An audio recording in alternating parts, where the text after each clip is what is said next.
ce que les analystes, les spécialistes de la littérature, pour certains, et les amoureux du livre, pour d'autres, viennent de dire de votre ouvrage. Est-ce que vous avez un mot à dire pour rejeter ce qu'ils ont dit parce que c'est leur regard qui probablement n'a pas rencontré votre science de l'écriture? Est-ce que vous avez à leur répondre ou bien pour préparer les auditeurs, les différents lecteurs, parce que beaucoup d'entre eux ici assis ont déjà votre ouvrage, ils ont prévu des questions. Si vous avez un mot à dire, Monsieur Benoît Mondeligolo, écrivain Benoît Mondeligolo, général de son État, vous avez la parole. Je vous remercie bien, mais tout en m'excusant parce que je suis grippé. Ça fait la deuxième fois que je présente mon livre et il y a comme un mauvais sort qui m'accompagne comme ça. Je suis grippé, mais je vais m'efforcer pour parler de sorte que, en commençant, vous allez sentir que je suis grippé, mais à la fin, je ne serai pas grippé. Monsieur le professeur, moi je regrette qu'il n'y ait pas ici la plupart de ceux qui lisent mes livres et les critiquent dehors, alors que l'occasion leur est donnée de venir débattre de ce que j'écris et de ce à quoi eux ils pensent. Avant, j'envoyais des cartes d'invitation, vous avez vu là, c'est entrée libre. Donc ceux qui viennent vous voir, pour souvent vous dire, mais pourquoi vous publiez de tels livres? Il faut leur dire que je les attends dans des débats contradictoires et non pas tels qu'ils font, et ensuite, même quand je mets les affiches, ils les arrachent. C'est de la lâcheté. S'il y a des émissaires qui sont là pour le leur dire, allez le leur dire.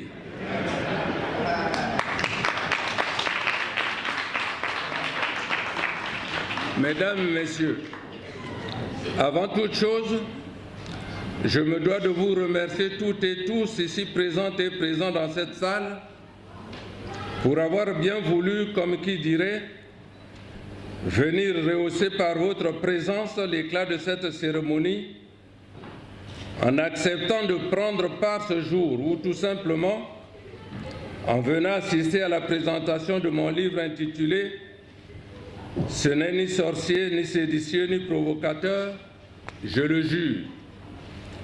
Comme vous venez de suivre, ce livre vient de vous être présenté tour à tour avec talent par le professeur Moukara Mazouzi, par Madame Alima Madina, suivi de Monsieur Ramsès Bungolo et de Monsieur Dieudonné Moukouamou Mouindo, sous la supervision avisée de Monsieur Pierre Tchémou, qui joue le rôle difficile de modérateur. Comme on le dit dans le jargon militaire, je leur adresse à tous mes admirations, ainsi que mes félicitations auxquelles s'ajoutent mes sincères remerciements. Après cela, et en sus de mon atypisme en littérature que j'assume volontiers, je voudrais solliciter de vous, Mesdames, Messieurs, la permission de compléter les augustes intervenants que nous venons d'écouter avec attention et intérêt, afin de vous présenter moi aussi, pour ne pas dire moi-même, mon livre, dans la mesure où il est dit d'une part qu'on n'est jamais mieux servi que par soi-même, d'autre part qu'on ne peut pas être plus royaliste que le roi. Par ailleurs, comme d'aucuns l'affirment, il vaut mieux avoir affaire à Dieu qu'à ses saints. Ceci étant, Mesdames, Messieurs, notamment vous qui venez de présenter mon livre avec le brio et le professionnalisme qu'on vous reconnaît et que vous venez de prouver, Je ne vous qualifie pas pour autant de royaliste, ni de saint, loin s'en faut, comme je ne suis moi-même ni un roi, ni Dieu. Cela dit, il paraît que lorsqu'un livre est écrit et qu'il est présenté au public, il cesse d'appartenir à son auteur. Souscrivant à cette affirmation, je déduis ceci. Toute personne qui prend connaissance d'un livre est en droit de donner à ce dernier l'interprétation ou la compréhension qui lui convient, comme nous venons de le constater, en suivant ce que mes prédécesseurs ont dit.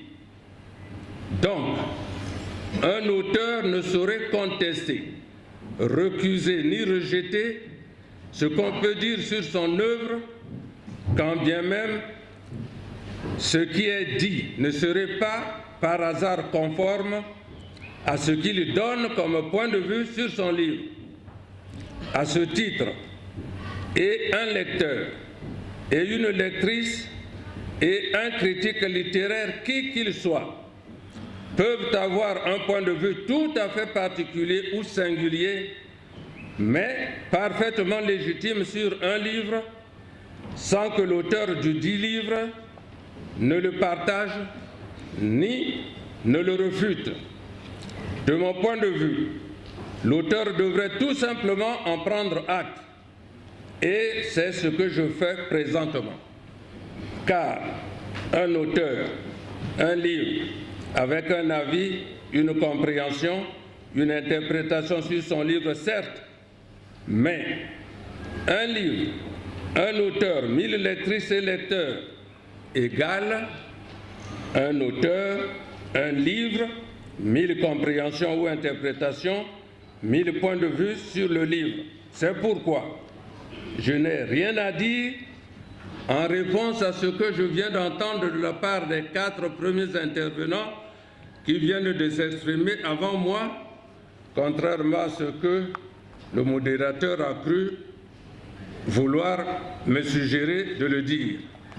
Je réagirai cependant violemment le jour où quelqu'un, pour me punir de ne pas parler et écrire en bon français, s'amuserait à me faire porter un bonnet sur la tête avec les oreilles d'un âne, ou à me demander de pendre au cou une boîte métallique remplie d'excréments humains appelée le symbole, comme le colonisateur français le faisait pour faire valoriser sa langue pendant qu'il s'acharnait à dévaloriser la mienne.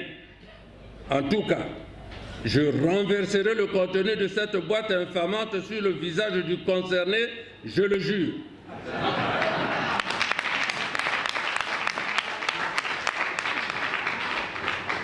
Cela dit, lorsqu'on a la chance de se retrouver en présence de l'auteur d'un livre, comme c'est justement le cas aujourd'hui, il me paraît opportun et bien indiqué d'écouter son point de vue à lui sur son œuvre, nonobstant les avis que toute personne est en droit de donner sur cette dernière. Par ailleurs, il est souvent arrivé de constater qu'en écoutant un intermédiaire interpréter à sa façon ce qu'il aurait entendu ou ce qu'il aurait lu, cela a souvent entraîné des schismes, voire des guerres de religion, malgré la bonne foi et le savoir-faire de ceux qui peuvent avoir eu la chance dans la vie d'interpréter les textes d'autrui. Mesdames et messieurs, vous comprenez donc pourquoi j'insiste pour vous demander la permission de vous présenter moi aussi ou moi-même le contenu de mon livre, sans pour autant annihiler ou méconnaître le bien fondé, ni la pertinence des propos que nous venons d'écouter, bien évidemment, car cela va de soi.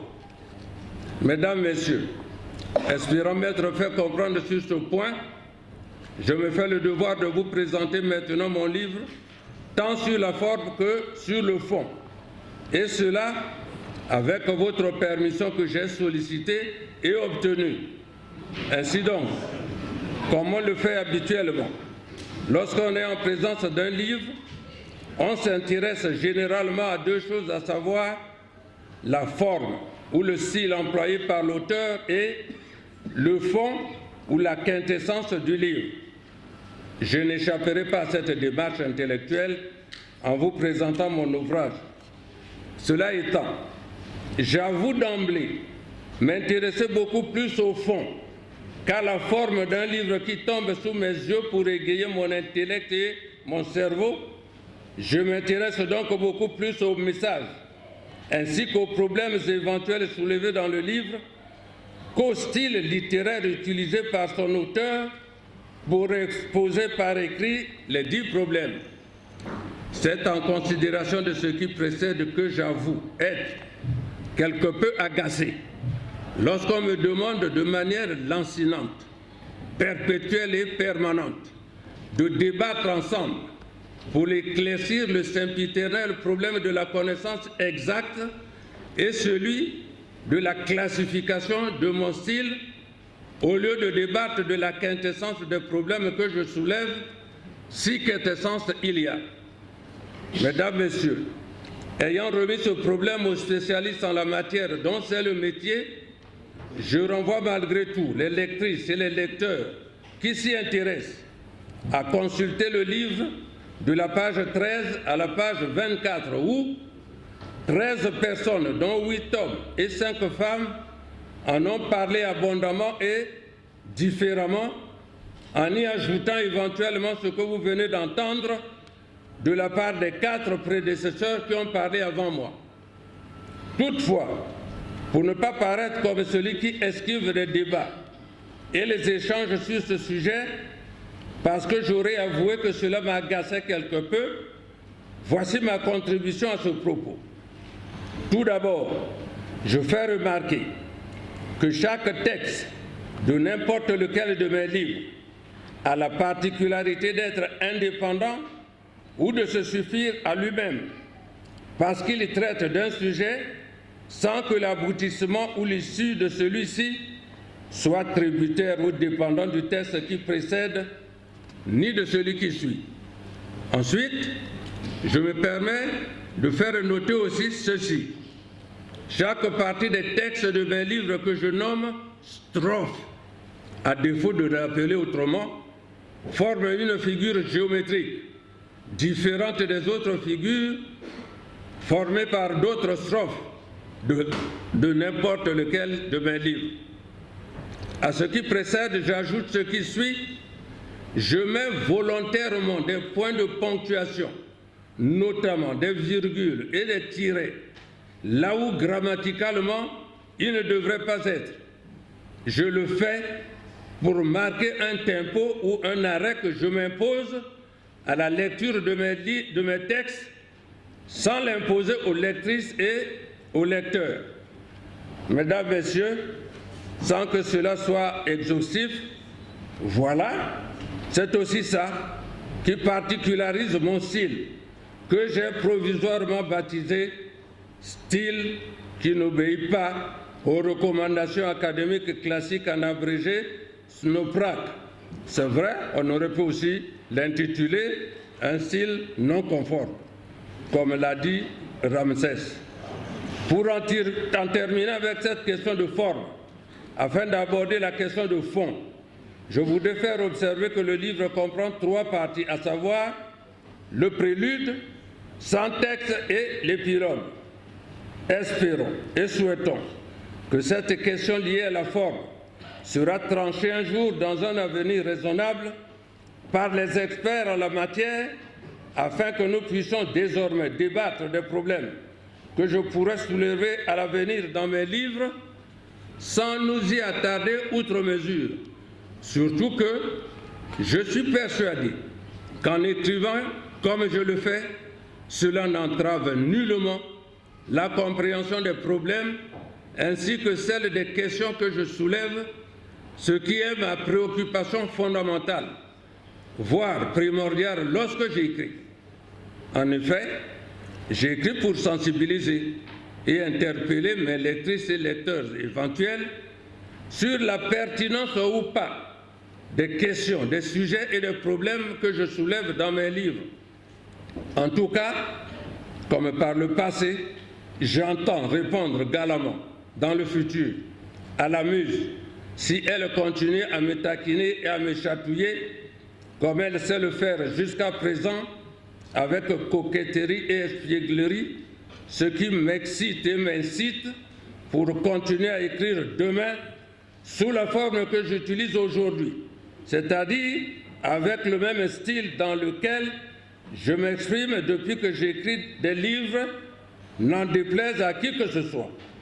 Mesdames, Messieurs, après avoir parlé plus qu'il ne fallait du style de mon livre, ce qui est une question de forme, qui ne porte pas ma préférence, comme je l'ai affirmé plus haut, sans avoir épuisé le sujet pour autant, permettez-moi de vous parler à présent de son fond.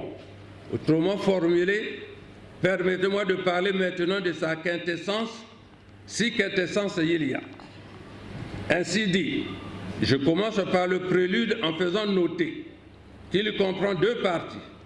La première partie instruit la lectrice ou le lecteur qui ne le saurait pas ou qui l'aurait oublié sur une spécificité ou une particularité culturelle chez les Mboji, une tribu de la République du Congo. En effet, les jeunes gens de ce groupe ethnique, nés au cours d'une même année ou pendant la même saison, vivaient en donnant l'impression de se détester publiquement, alors qu'en réalité ils entretenaient, nourrissaient et témoignaient entre eux curieusement beaucoup d'estime, beaucoup d'amour et beaucoup de solidarité indéfectible, tout en se traitant de tous les noms d'oiseaux de mauvais augure, dans des chahuts avec un langage irrespectueux incroyable, voire ordurier, à s'y méprendre. Dans la salle, il y en a.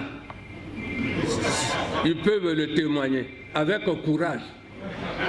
Il convient de noter qu'aucun de leurs enfants, aucune de leurs épouses, ni personne d'autre dans le village moins âgé ou plus âgé ne se mêlait de leur querelle perpétuelle.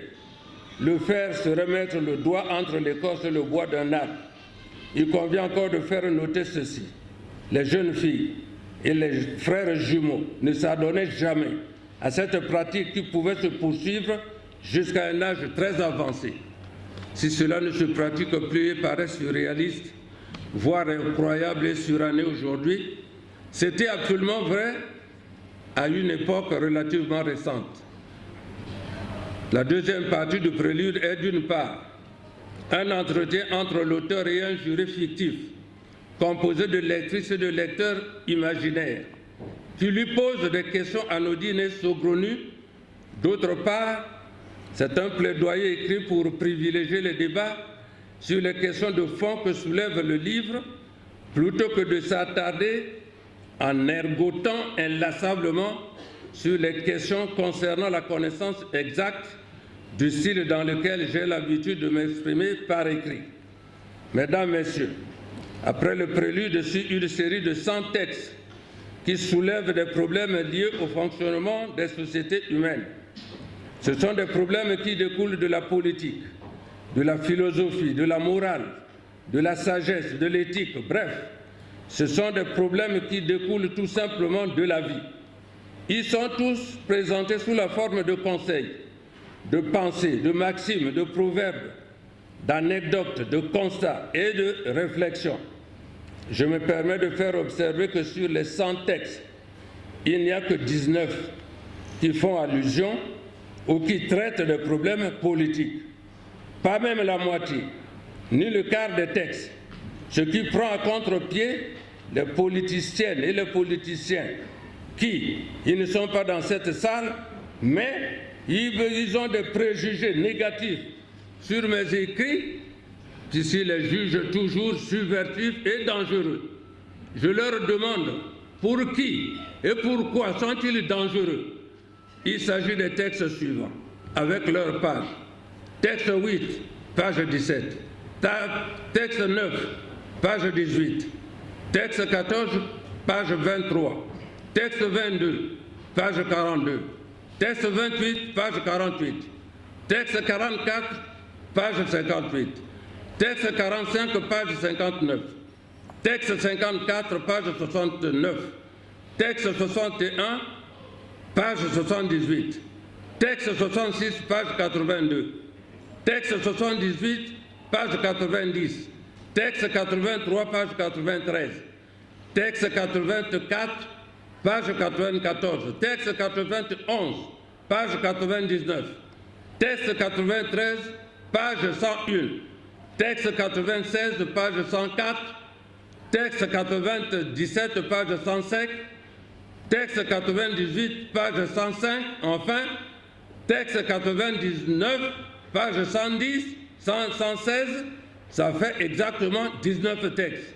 Mesdames, Messieurs, le 100e texte est une évocation mémorielle par laquelle je rends hommage à des citoyens congolais, morts ou vivants, qui m'avaient accompagné dans 2 missions d'État accomplies respectivement en 1981 et en 1985 dans la forêt vierge et inondée de notre pays pour reconnaître des tracés routiers dans les départements de la Sangha et de la Likwala, quand, à 38 ans et 42 ans, j'étais ministre des Travaux publics. À ma connaissance, soit dit en passant, avant cela et depuis lors, il me semble qu'aucune expédition de ce genre n'a plus jamais été réalisée ici au Congo. Si dans la salle, il y a une personne qui en connaît une, qu'elle apporte à ma connaissance pour me confondre. Je n'affirme pas cependant qu'il n'y en aura jamais dans le futur. Entendons-nous bien sur cette question. Mesdames, Messieurs, le livre se termine par un épilogue comprenant 3 textes. Le premier, intitulé « La mort d'un patriarche », déplore la persistance des travers et des méfaits politiques, ce qui a pour conséquence la mort d'un citoyen centenaire. Quant aux 2 autres textes, ce sont des extraits de discours d'investiture de M. le Président de la République du Congo, Son Excellence Denis Sassou Nguesso, qui, par 2 fois et en l'espace de 7 ans, à savoir le 9 août 2009 et le 16 avril 2016, avec une constante détermination, disent certains, avec une détermination constante, disent d'autres, déplore l'existence et la persistance des antivaleurs au Congo, notre pays. Mesdames, Messieurs, ces 2 textes n'ont pas fait et ne font pas l'objet de commentaires de ma part. Par contre, ils ont fait et font l'objet de plusieurs analyses, de plusieurs avis et commentaires politiques, dans les médias ici, au Congo comme à l'étranger. Je les ai transmis ici dans mon livre pour susciter les avis et les débats éventuels des lectrices et des lecteurs qui voudront poursuivre les échanges analytiques très fructueux sur ce sujet, tout en les enrichissant avec d'autres débattrices et débatteurs, en espérant vivement qu'elles et qu'ils le feront pour soutenir leur point de vue à eux et à elles, sans se référer nécessairement à ceux d'autres personnes, surtout pas, oui, surtout pas à celui de l'auteur du présent livre, qui n'a pas cru bon de commenter ces 2 textes, puisqu'à la fin il a écrit ceci, à savoir « non commettre ».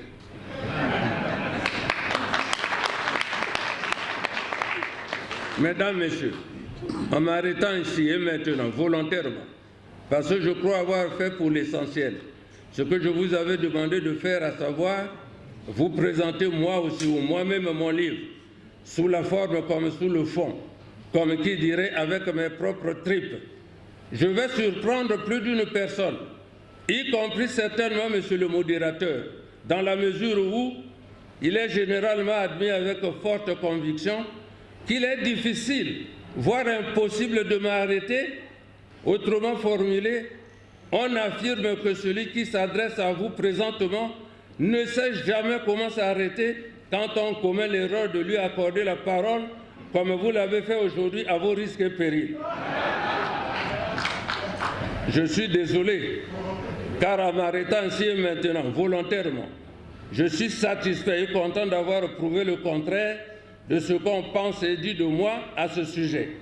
Toutefois, malgré cela, je reste disponible pour répondre à vos questions éventuelles, mais en vous disant ceci, n'attendez pas de moi, s'il vous plaît, que je vous donne les réponses que vous souhaitez entendre sortir de ma bouche ou celles que vous avez déjà fermement en tête lorsque vous formulerez vos questions, car en guise de réponse, je vous servirai le silence pour éviter de trop parler, puisque, en me le reprochant en permanence, on voudrait bien que j'en tienne compte lorsqu'on me fait l'honneur de m'accorder la parole, comme vous avez pris le risque de le faire aujourd'hui.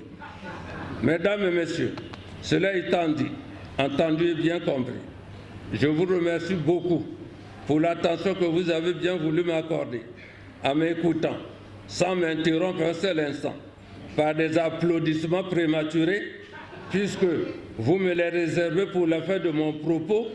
Je le sais, vous le savez également, entendu qu'arrivé à maturité, ils vont crépiter à n'en plus finir. Je ne le pense pas, je le pressens au plus profond de moi-même.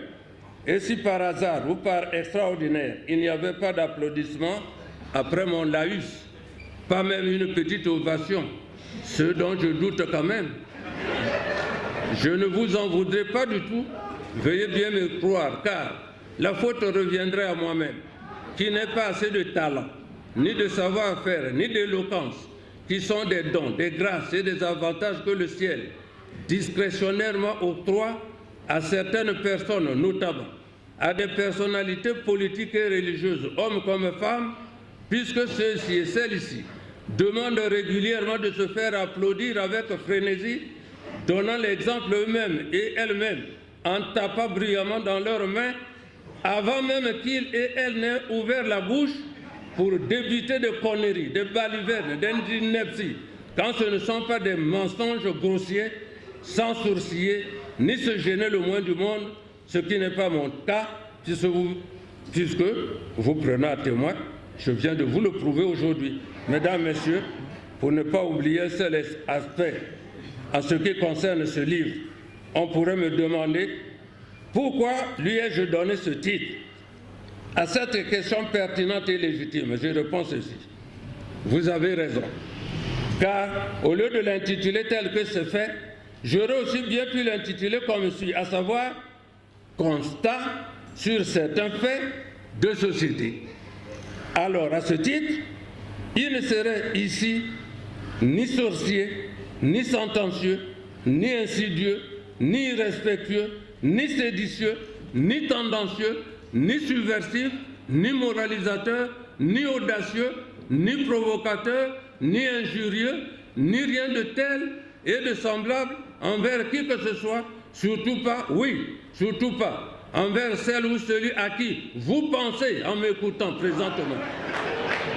Car celle ou celui à qui vous pensez n'est absolument pas celui ou celle à qui j'ai pensé pendant et après avoir écrit ce livre, car voyez-vous, avant d'écrire ce livre, pendant que je l'écrivais et après l'avoir écrit, je n'ai pensé et je ne pense absolument à personne, pas même ou surtout pas à celle à qui vous pensez présentement, je le jure.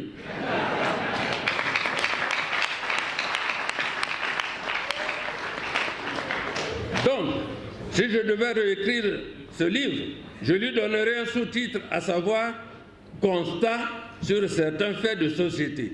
Ainsi fait, il n'y aurait pas de sous-entendu suspect, tendancieux et sentencieux. Mesdames, Messieurs, encore une fois de plus, merci pour votre attention, mais aussi et surtout pour vos applaudissements que j'avais prévu de recevoir et que j'entends crépiter maintenant, après le propos par lequel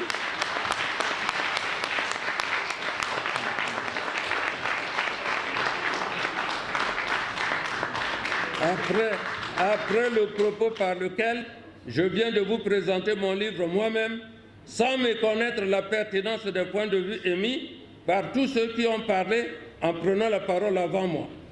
Pour terminer mon propos, Mesdames, Messieurs, tout ce que je viens de dire s'adresse également à toutes celles et à tous ceux qui sont venus ici pour enquêter sur tout ce qui se fait ici en bien comme en mal. Car elles et ils auront l'intelligence de faire des rapports, je le pense, dans un sens que je souhaite, beaucoup plus objectif que mensonger et négatif comme ils le font habituellement. L'entrée dans cette salle était laissée comme quelqu'un l'avait déjà exprimé avant moi sous une autre formulation, mais avant cette illustre personne un des grands rois qui ont gouverné Israël, à savoir Salomon l'Ecclésiaste, fils de David, car il s'agit de lui, en son temps, environ 1000 ans avant Jésus-Christ, avait aussi déjà dit « Il n'y a rien de nouveau sous le soleil ».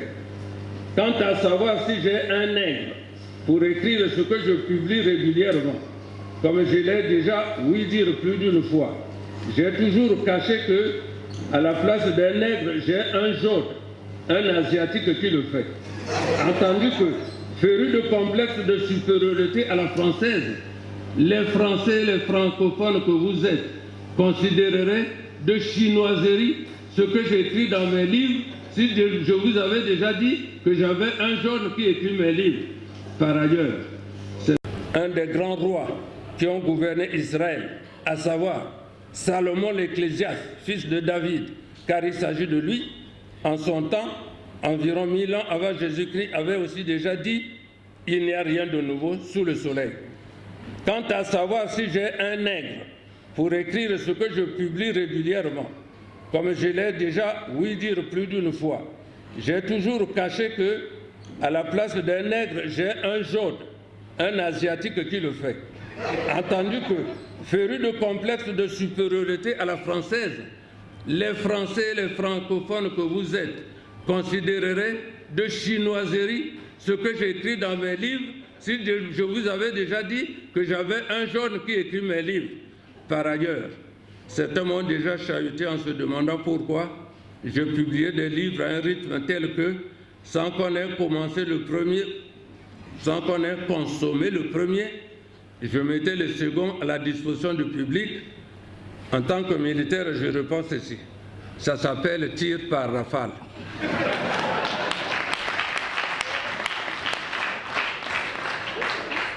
Je termine définitivement mon propos en disant ceci, convaincu comme vous que ce que je viens de baragouiner et que vous avez malgré tout entendu et compris n'est ni sorcier, ni séditieux, ni provocateur, je vous remercie et je le jure.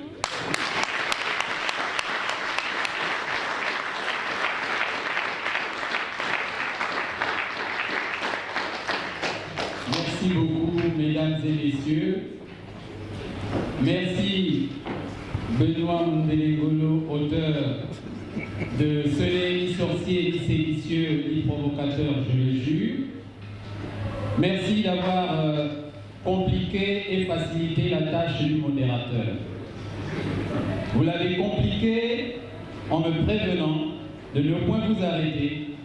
Vous l'avez facilité en vous arrêtant sans être obligé de vous arrêter parce que vous avez su vous arrêter. Merci beaucoup. Mesdames et messieurs, nous venons enfin d'atterrir. Il y a eu de la matière présentée par les spécialistes de la question de l'écriture. Il y a eu de la matière présentée par le géniteur de cette matière. Et vous avez donc eu à boire et à manger certainement. Vous allez pouvoir intervenir, mais avant je voudrais signaler pour ceux qui sont venus comme une flèche, parce qu'ils étaient en retard, que les livres sont là, disponibles à l'entrée, à 5 000 francs l'unité. Et je dis à ceux qui ont pu lire avant d'entrer ici, en priorisant vos interventions, parce que nous estimons que vous avez pris le temps de lire, de comprendre et de vouloir conjuguer le verbe savoir après avoir appris. Vous allez poser des questions à l'auteur. J'ai dit je priorise cela et cela se saura par la qualité des questions que vous allez poser, mesdames et messieurs. Nous avions prévu avec le protocole 1 heure d'échange, mais nous avons pris avec vos applaudissements quelques minutes. Alors probablement on fera moins d'1 heure, mais comme l'auteur nous l'avait signifié, qu'on pourrait déborder de quelques minutes pour ne pas qu'il y ait des gens qui sortent d'ici en se disant mais moi j'avais la question fondamentale et le modérateur m'a refusé de la poser. Vous allez poser toutes vos questions. Nous allons commencer. C'est vrai que l'auteur est presque allergique à ce qui est normatif. Il y a une norme on commence par la gauche pour terminer par la droite, on commence par la gauche pour la droite, par la droite pour terminer par la gauche. Nous allons commencer par le milieu. Ici, nous prenons 5 premières questions, à droite 5 et à gauche 5, cela nous donnera 15, tout en souhaitant que les premiers intervenants aient l'économie et aient pitié de ceux qui écoutent.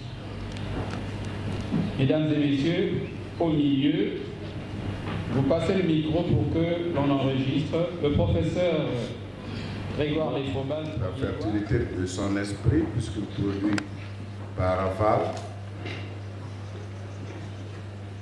Je pense qu'il ne peut pas conclure en disant que vous n'aurez rien à apprendre. On apprend toujours.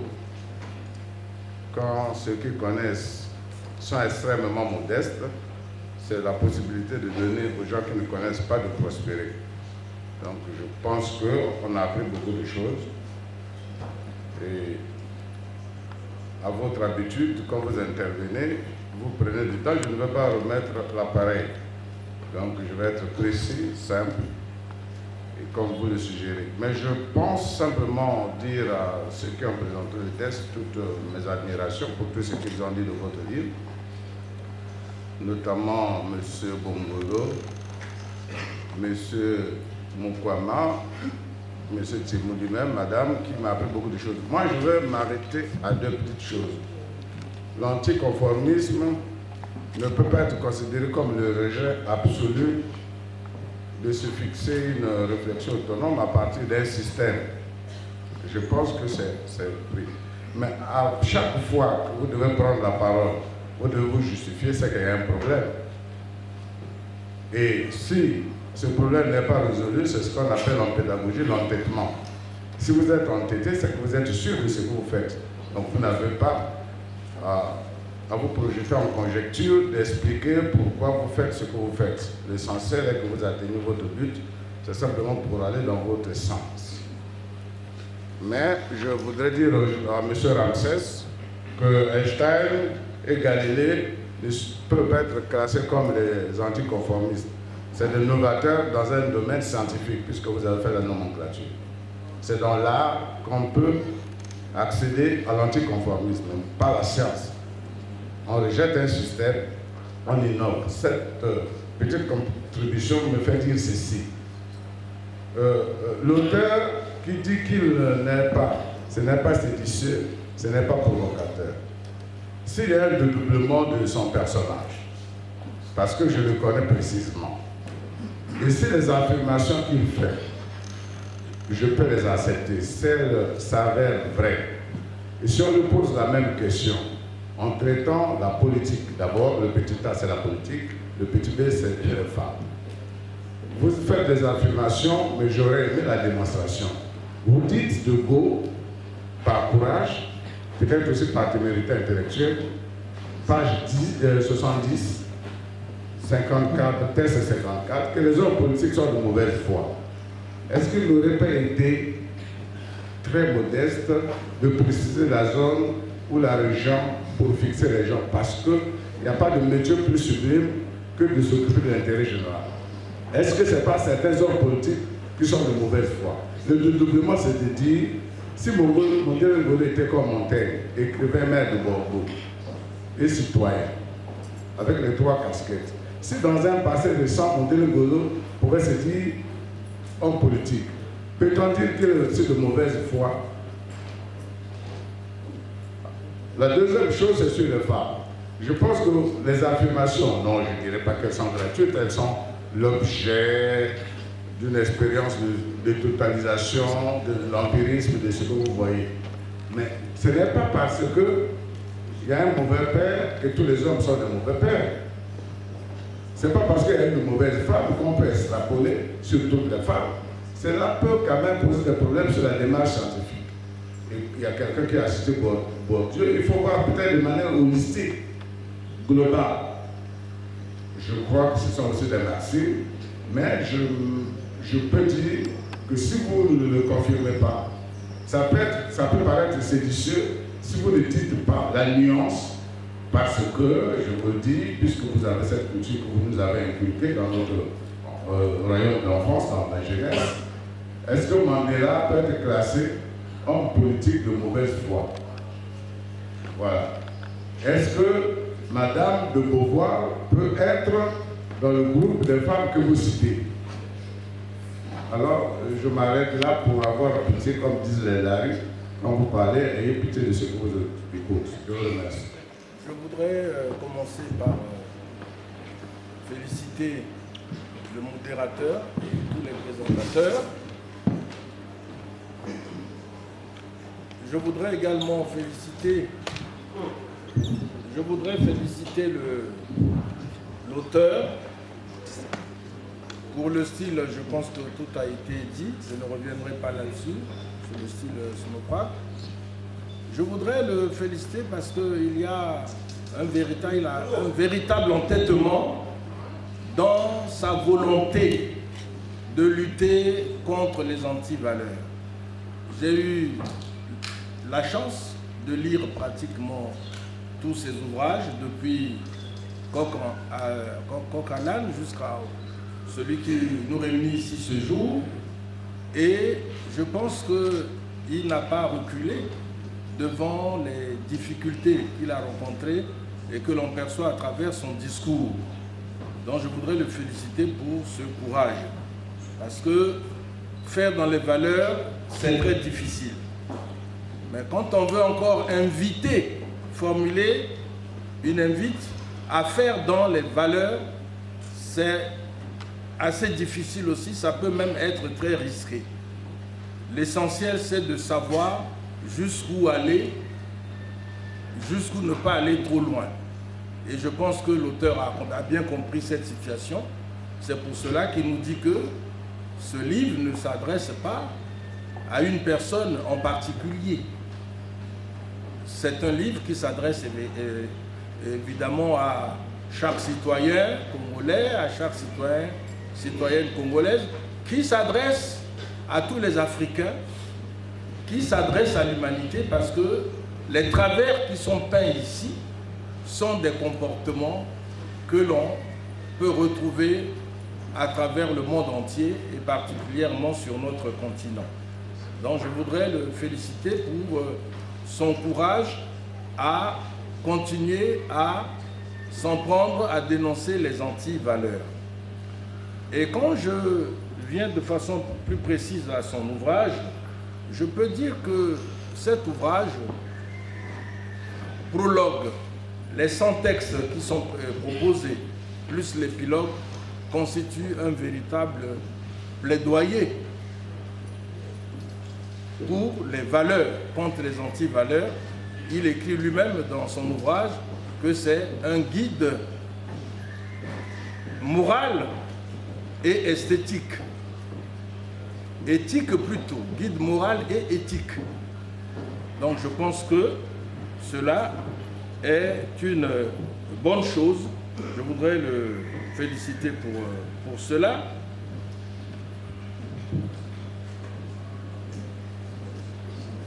Je voudrais aussi dire ceci, c'est que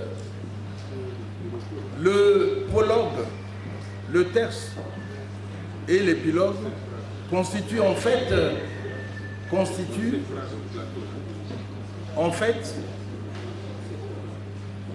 une revue des travers de nos sociétés, les travers pris au niveau individuel et pris au niveau collectif.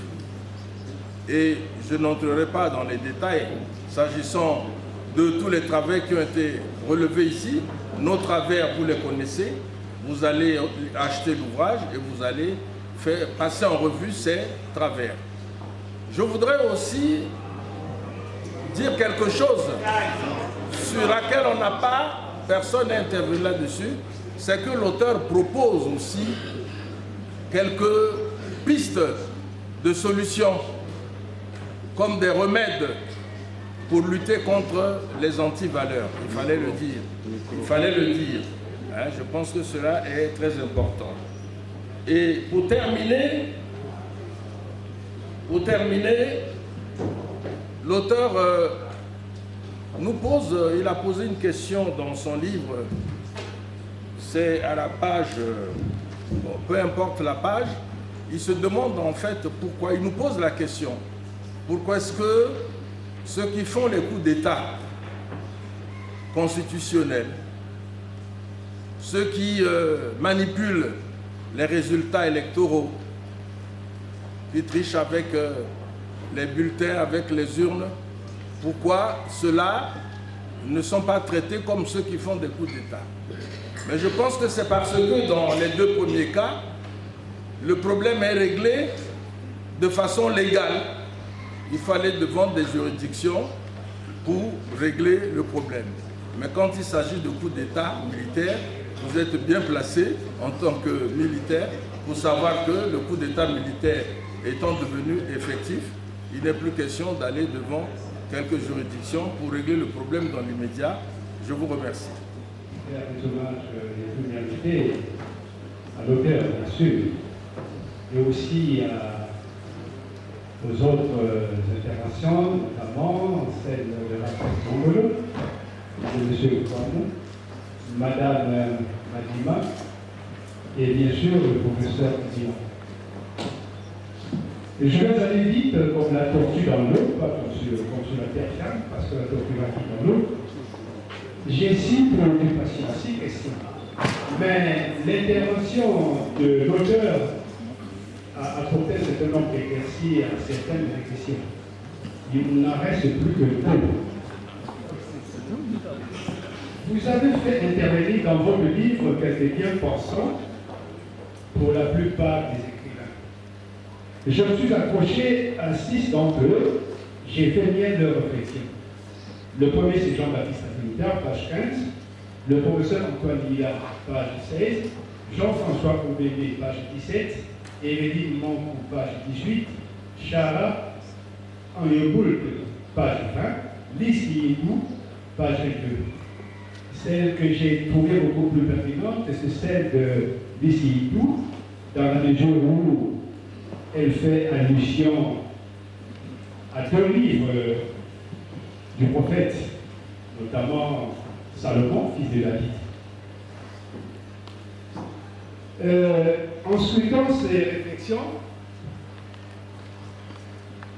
disons à ces bien-pensants, j'ai ajouté quelqu'un d'autre. Il s'agit de Solon Aboutansi, qui, répondant à une question du journaliste Bernard Maillet, disait ceci, je le cite: ces écrivains voulaient écrire une belle langue, comme pouvaient le faire les écrivains français, sans chercher à créer dans cette langue leur propre langage. Les indépendances ont fait que les écrivains ont cessé de regarder l'ordre pour se regarder eux-mêmes. La vie est des livres. Un livre, bien sûr, de Soli, est un regard sur nous-mêmes et la volonté de créer notre propre langage dans la langue française. Une démonstration que nul n'est le premier d'une langue, mais prisonnier plutôt d'une langue. Après avoir scruté toutes ces réflexions, je suis arrivé à la conclusion que voici. À vous tout seul, vous portez la liberté, le courage, la subtilité, l'imagination fertile. Mais je vous dis compte, une question a traversé ma cervelle. C'est celle-ci.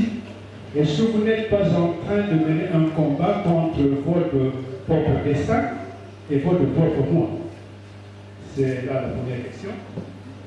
La deuxième, je constate qu'une certaine agressivité parcourt toute votre œuvre. Vous en voulez à qui?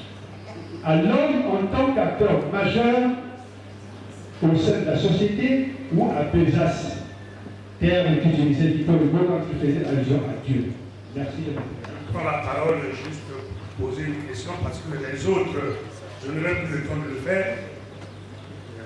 Constatons qu'on nous a donné peu de temps, mais à ce qu'elle tienne. Je constate, nous sommes écrivains. La fois dernière, nous avons eu, je plaide donc parle en 2014, où vous avez refusé d'être une part. Aujourd'hui, je constate également vous revenez avec un titre, ce n'est ni séditieux, ni provocateur, je le jure. J'ai bien compris la première version de votre phrase. La première version, Vous je avez dis que en 2014, vous nous avez servi, je plaide non coupable. Aujourd'hui, vous revenez avec ce titre ici que vous avez détaillé.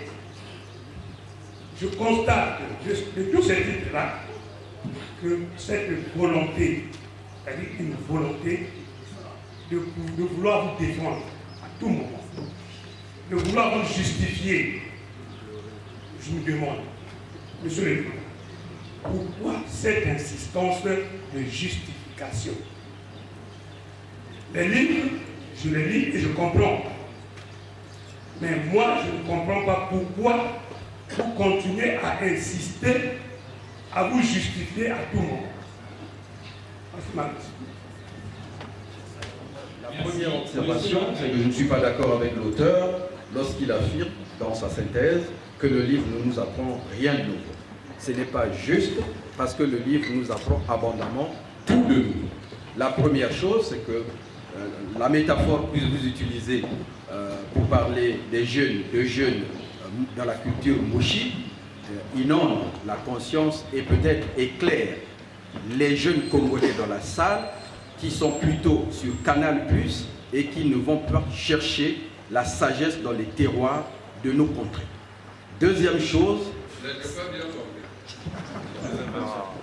Ah oui, pour que je réponde, il faut que je comprenne. Oui, ce que j'ai dit, c'est que je ne suis pas d'accord avec vous lorsque vous dites que le livre ne nous apprend rien de nouveau. Le livre nous apprend beaucoup de choses. Et chaque fois qu'on vous lit, on apprend beaucoup de choses et on découvre des choses en ce qui concerne la culture congolaise et la culture bantou. Et j'ai pris comme exemple la métaphore que vous utilisez en parlant de la métaphore mochi en ce qui concerne les deux jeunes dans le livre. Deuxième observation que je voulais faire, c'est en ce qui concerne le style non conforme. Vous aviez dit que votre style n'est pas classique, mais évidemment, il faut que votre style soit non classique. Parce que le conformisme nous a emmenés ici à accepter le programme d'ajustement structurel. Le conformisme nous a emmenés à accepter ce qu'on peut appeler... En littérature, Non, ce n'est pas l'ajustement structurel. Le conformisme, l'africain de façon générale, c'est mon point de vue, je le partage avec vous, c'est que l'Africain devrait de temps en temps trouver son chemin et adopter son style et toujours pas être conforme à ce qui est prescrit par l'Occident, y compris le style rédactionnel. Troisièmement, ce que je voulais dire, c'est que je vais directement aux questions. Monsieur l'auteur, vous dites dans les deux derniers textes de l'épilogue, est-ce que les deux derniers textes de l'épilogue n'est pas une psychanalyse de la parole publique? Si oui, est-ce que les deux derniers textes de l'épilogue n'est pas une psychanalyse de la parole publique? Une psychanalyse de la parole publique.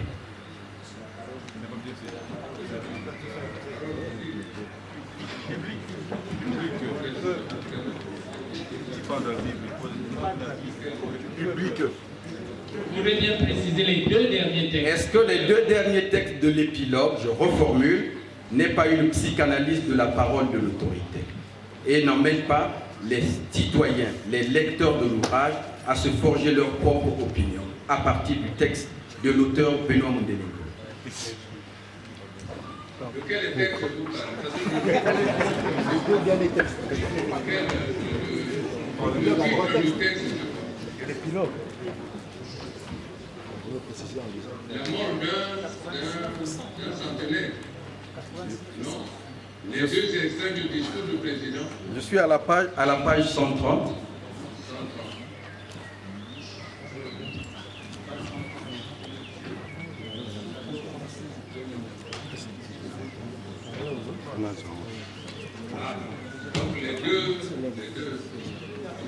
Vous dites que c'est quoi? Est-ce que ce n'est pas une invite à une psychanalyse de la parole publique, de la parole de l'autorité?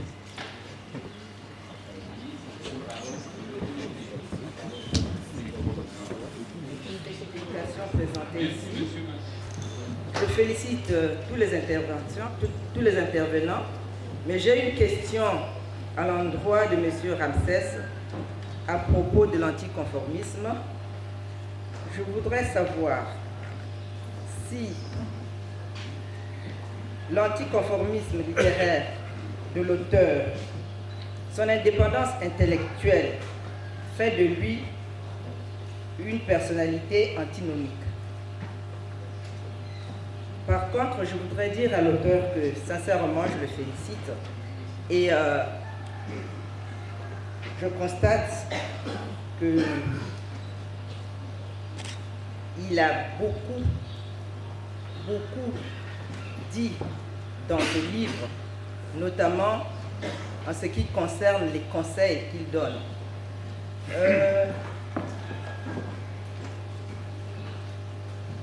Je le félicite surtout parce que je suis une lectrice assidue depuis plusieurs années, parce qu'il assume courageusement son style. Et j'ose espérer que les universitaires ici présents pourront analyser et pourront se pencher sur son style. J'aimerais également demander à tous ceux qui ont les livres ici de regarder à la 4e de couverture et de voir qu'aujourd'hui nous sommes le 22 septembre et que l'auteur est né le 22 septembre 1943. C'est donc son anniversaire aujourd'hui. Alors nous allons lui souhaiter un joyeux anniversaire et nous allons chanter Joyeux anniversaire, joyeux anniversaire, joyeux anniversaire, joyeux anniversaire.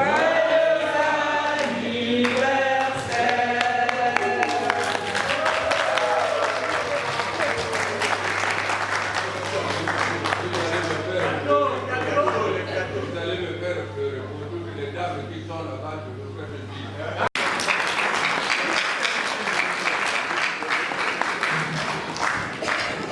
Merci Madame Rebecca pour cette belle passe en or venant du féminin singulier et masculin au pluriel du livre. Merci. Monsieur Axel Bolloré. Très content, surtout très ému de votre façon, dans votre rhétorique, et je me questionne de votre ironie à vous poser des questions un peu pertinentes. Monsieur Benoît, l'écrivain Benoît Mondélé, vous êtes un semeur des lettres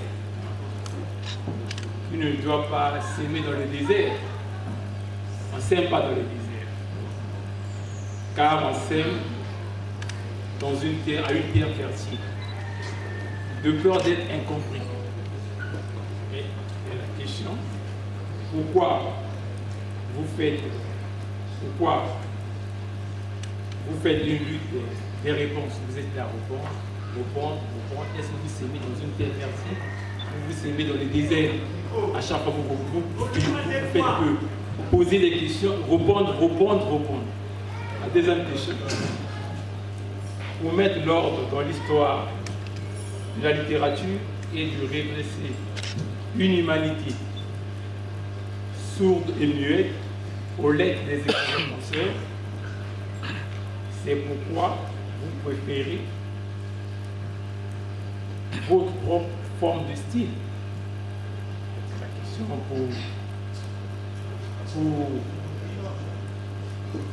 je voulais dire tout simplement, vous pouvez être plus clair. Pour cette humanité qui est sourde et muette, aux lettres des écrivains, des penseurs, vous préférez votre propre style pour essayer un peu de redresser cette humanité? C'est pour être un petit peu la dernière question. On dit souvent, chez les maîtres disent, quand un enfant raisonne toujours comme un enfant, l'héritage, lui, n'est pas propre. Quand un enfant raisonne. Je ne suis pas modérateur, mais est-ce que vous posez des questions bien parce que c'est le contact, personnellement, je ne vous suis pas. Peut-être que les autres suivent, mais si c'est des questions, après, vous risquez de dire que je n'ai pas répondu alors que je n'ai pas bien saisi. C'est la faute du micro, le micro n'est pas... Si. Le micro. Non, le micro. Je reprends les questions. Je reprends toutes ces questions. Je reprends toutes ces questions. Je reprends toutes ces questions. Je reprends.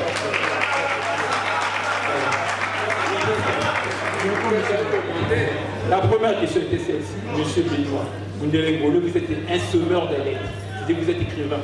Vous écrivez dans plusieurs livres. Est-ce que vous s'aimez dans une terre fertile, c'est-à-dire vous écrivez, j'ai une question, malheureusement c'est à Kadima que je veux la poser, elle est sortie. Mais je la pose, il faut la lui transmettre. Ce livre a beaucoup de traits sous plusieurs phrases. C'est-à-dire, il est assuré pratiquement des pages. Est-ce que c'est une nouveauté que les éditions Imar innovent? Est-ce que demain, si quelqu'un amène un roman, une pièce de théâtre, qui est souligné comme ça, est-ce que les éditions Imar vont accepter? Donc, ce n'est pas à l'auteur que je pose ça. Bon, tout en supposant que les éditions Imar ont dû obéir.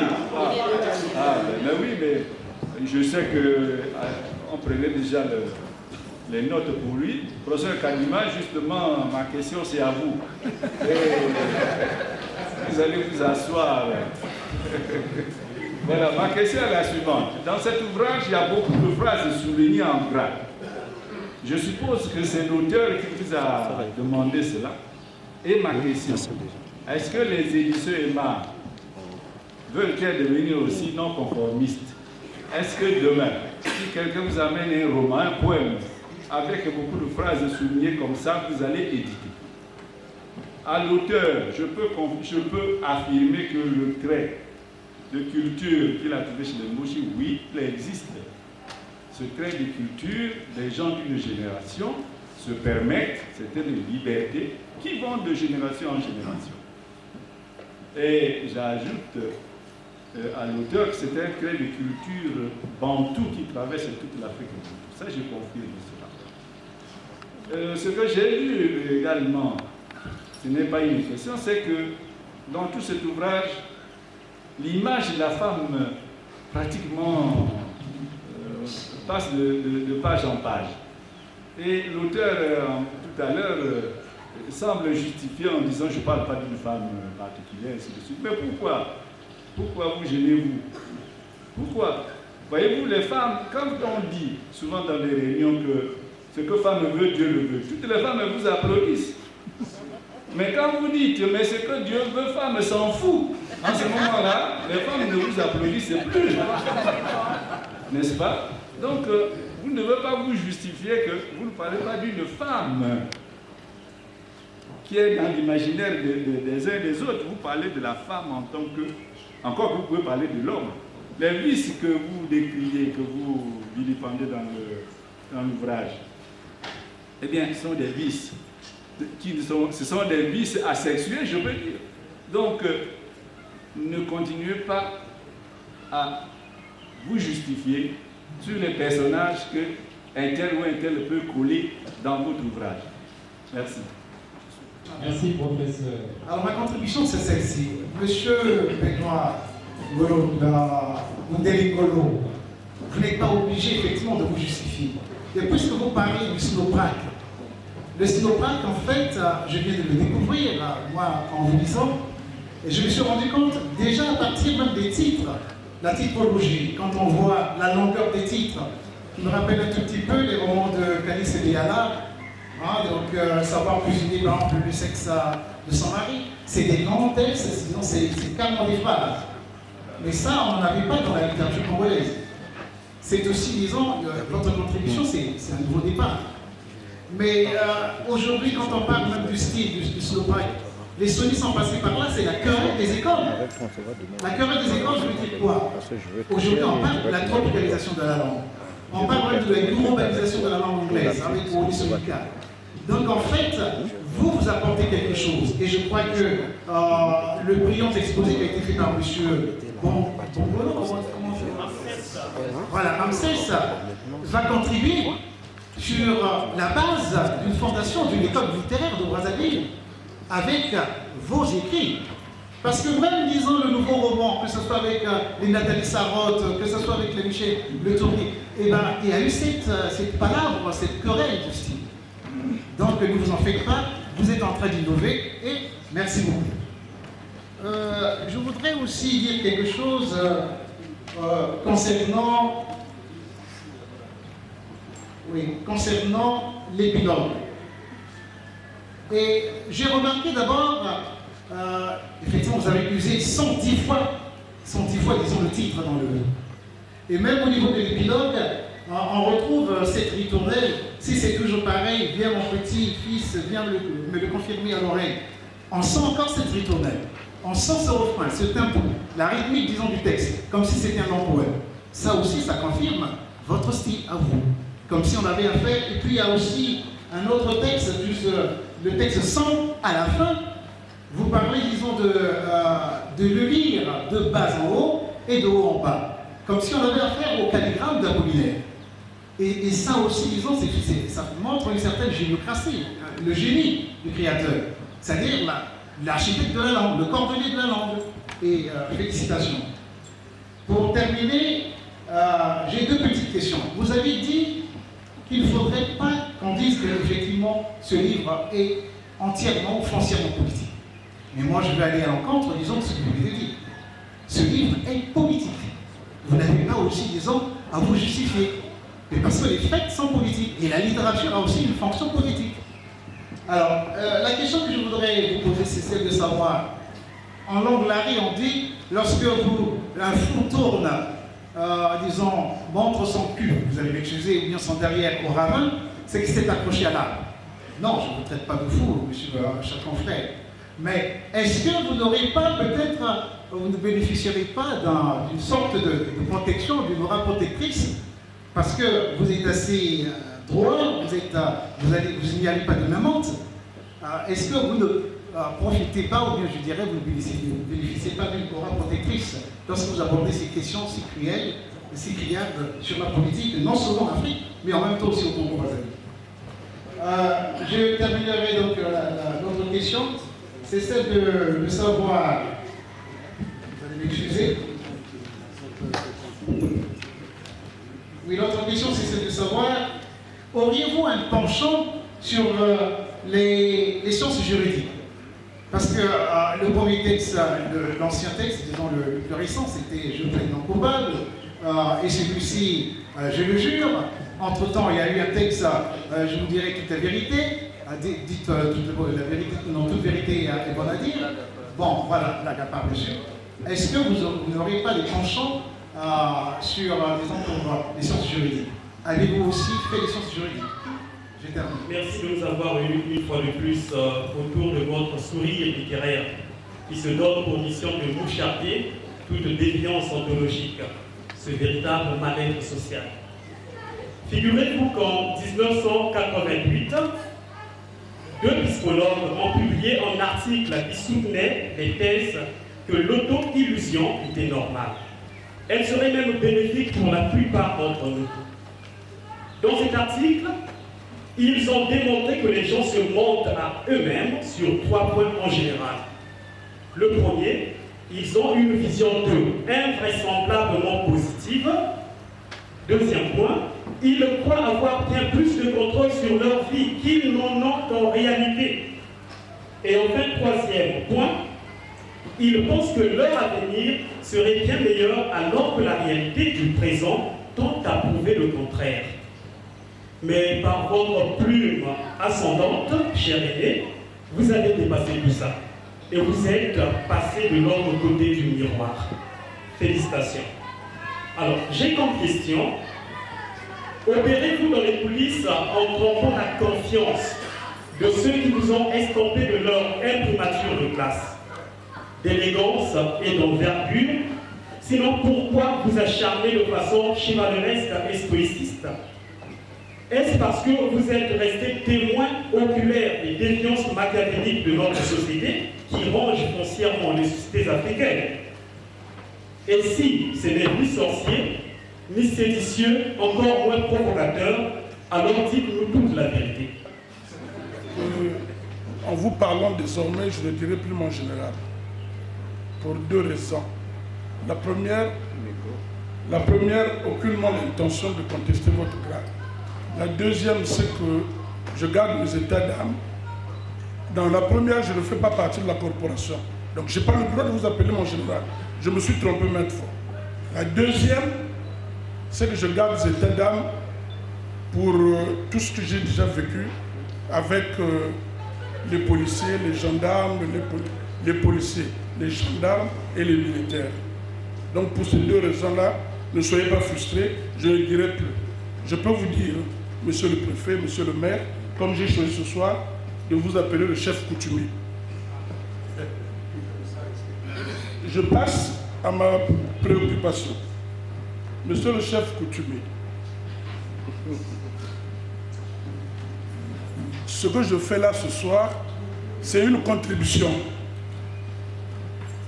Vous avez dit tout à l'heure que vous aurez dû intituler votre livre « Fait de société ».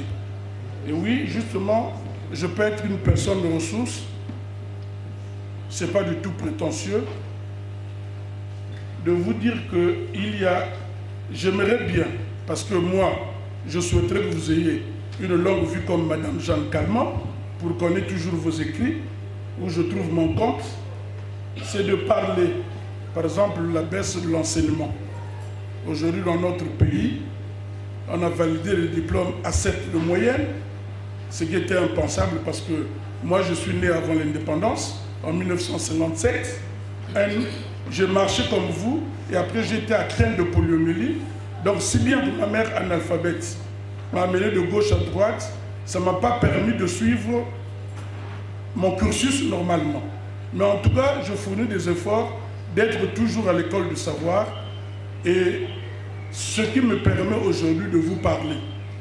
Mais curieusement, les gens qui ne peuvent pas faire des tests à l'UNICEF ou aux Nations Unies se retrouvent chefs au ministère de la Pêche, au ministère de l'Agriculture.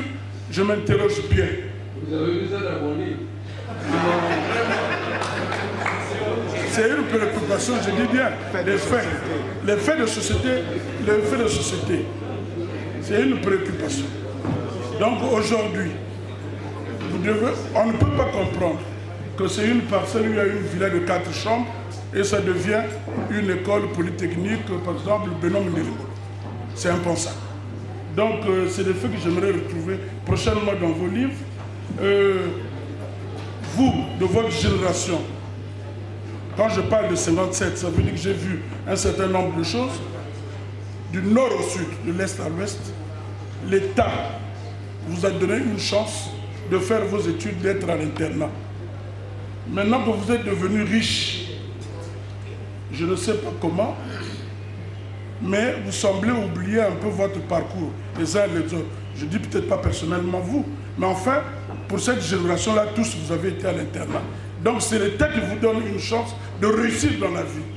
Et aujourd'hui, les internats n'existent plus. Les enfants prennent des cours à même le sol. C'est impensable.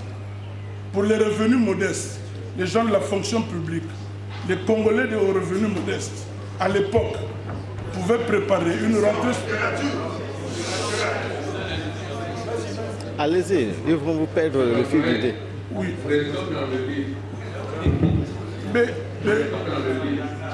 Oui, mais monsieur le chef coutumier, j'ai dit que je suis peut-être une personne de ressources, une source d'inspiration pour vous. Les faits que j'aimerais retrouver. Il ne faut pas personnaliser les problèmes ici. Mais pas du... Peut-être c'est moi qui ai mal compris. Vous avez dit que ce livre, c'est le livre pour lequel nous sommes là. Oui. Vous aurez bien voulu l'intituler aussi « Fait de société ». Constat de faits de société. Et moi, j'ai pensé que c'est la 11e parution. J'ai pensé que je lis constamment vos écrits et je souhaiterais que vous agissez que vous écrivez sur un certain nombre de faits. Donc je suis en train de faire une litanie, simplement. Qu'est-ce qui vous dérange, monsieur le Président? Non, ça ne dérange pas. Hein? Vous me donnez encore d'autres sujets. Voilà, justement. Vous m'avez même perdu le fil de l'idée. Hein? Voilà, pour terminer. Donc je disais que ici, les gens dans notre pays, à revenus modestes, à l'époque, pouvaient préparer une rentrée scolaire, une layette par commande, et ça arrivait, on ne volait pas. Ce qui n'existe plus. Merci, monsieur le Président. Merci, monsieur l'écrivain, pour la rencontre de ce soir. En réalité, je ne vais pas m'adresser à l'écrivain tellement je le connais par sa technique de l'esquive et son art de nous distraire ou de nous répondre véritablement aux questions. Donc moi, je préfère m'adresser au panel. Les questions de fond, j'aurais pu les poser à l'auteur. Mais je vous répète, je connais sa technique de l'esquive. Et je ne vais pas tomber dans son piège aujourd'hui. Je préfère m'adresser au panel. Donc pour le fond, laissons tomber. Je vais sur la forme. Pour tous ceux qui ont le livre, je vous invite à aller... Excusez-moi. Le texte 13.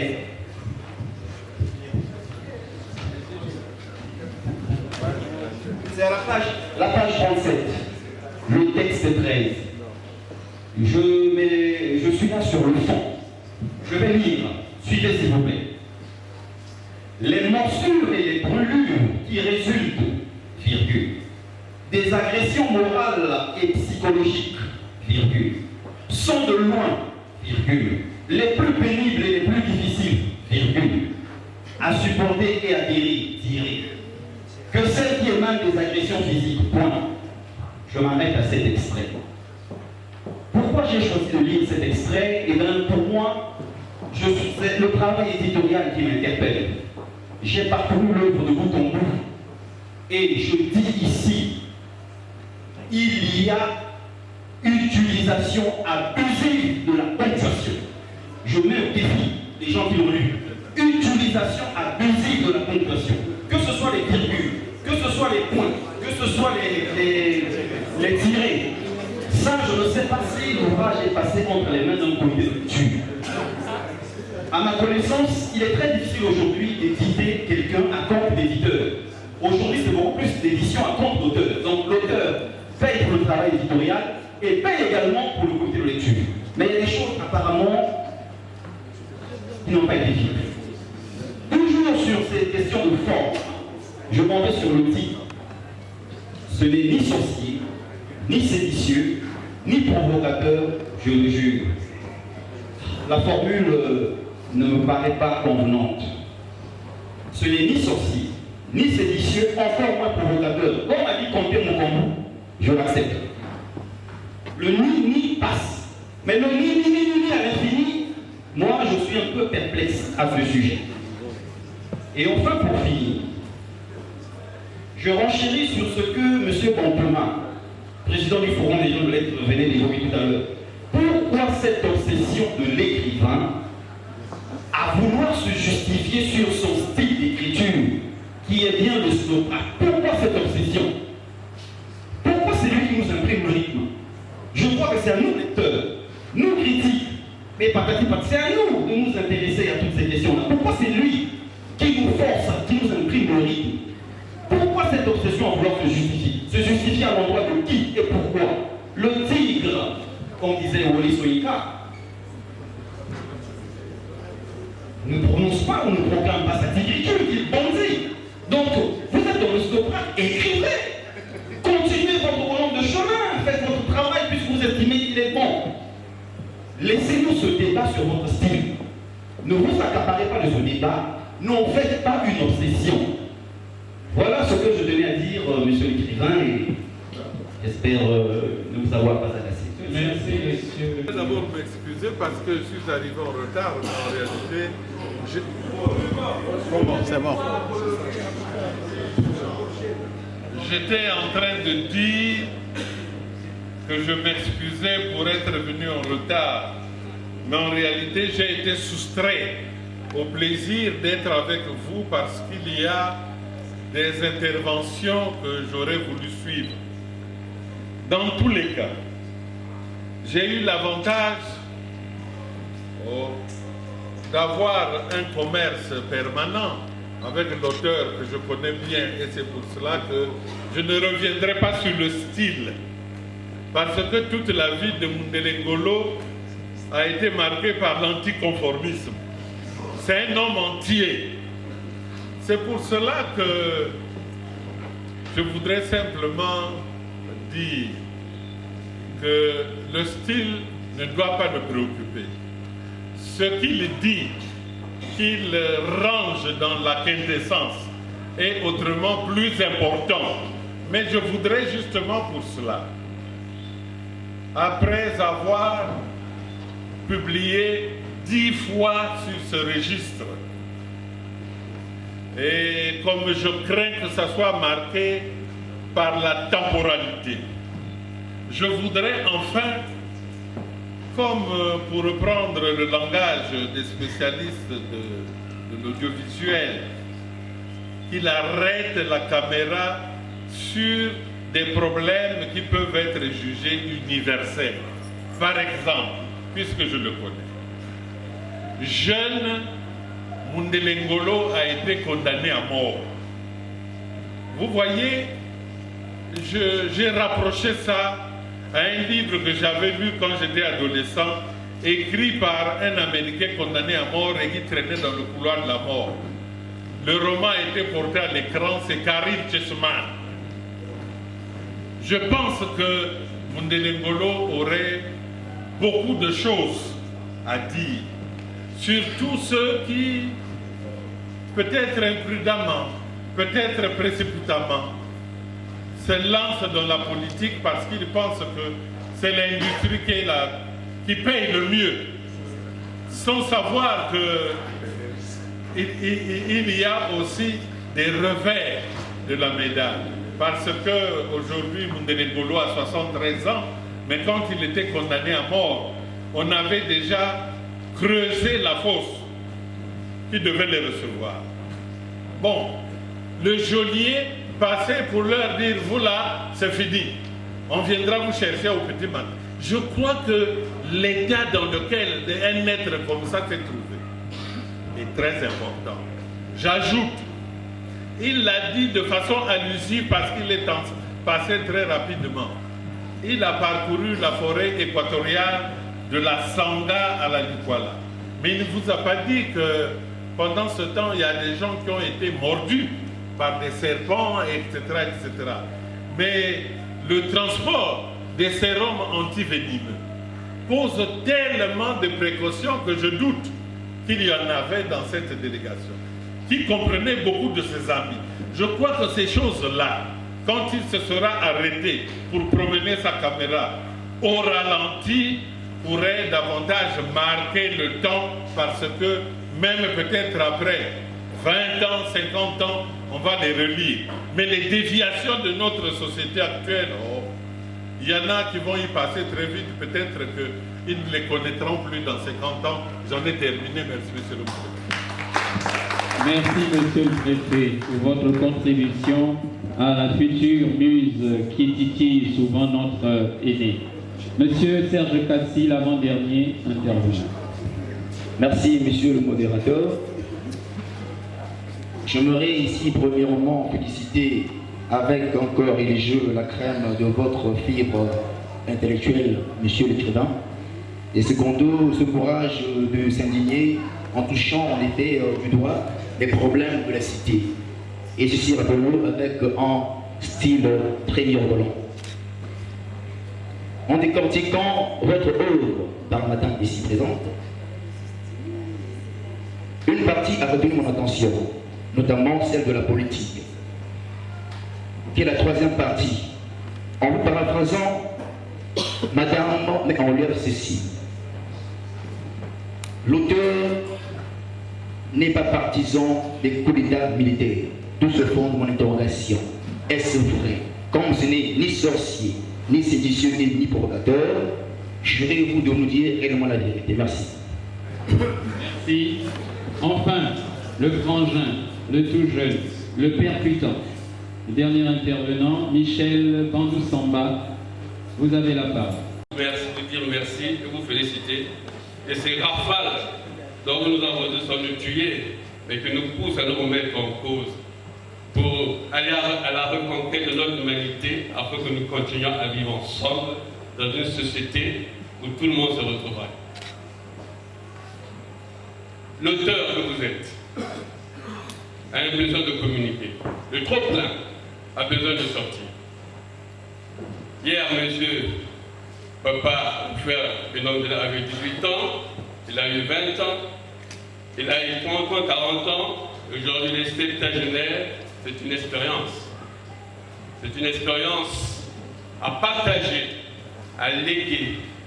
C'est pourquoi mon souhait serait que toutes vos productions puissent faire l'objet des espaces de débat contradictoire en s'appuyant sur la quintessence. Et là, il y aura échange, il y aura débat, il y aura aussi transfert d'expérience, parce que cette jeunesse qui arrive, la congolaise africaine, manque de repères. Vous avez parlé de la culture mochi. Même si ceux de votre génération jeune, on pouvait s'insulter, mais on pouvait, c'était l'amour fraternel. C'est ça qu'il faut léguer à cette génération. Comme on dit, si jeunesse savait, si vieillesse pouvait, le style, la manière de le dire, peu importe. Nous vous lisons, nous vous lirons toujours. Alors continuez à nous rappeler. Oui, les préoccupations destinées aux panélistes, oui, en priorité. Je vous en prie.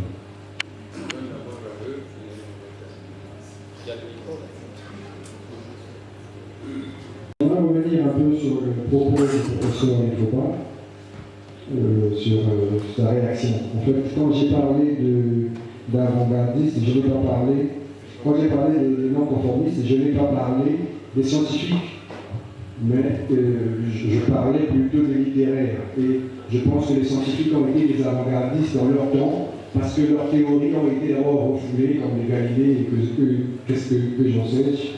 Et puis bon, vous comprenez ce que je veux dire. Donc il y a cette nuance-là que je voulais faire remarquer, avant-gardisme et anticonformisme.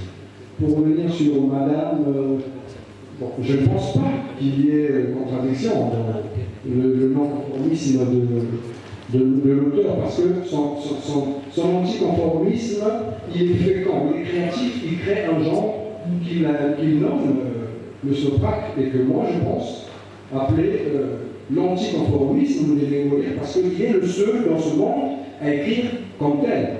Et ça, c'est une création.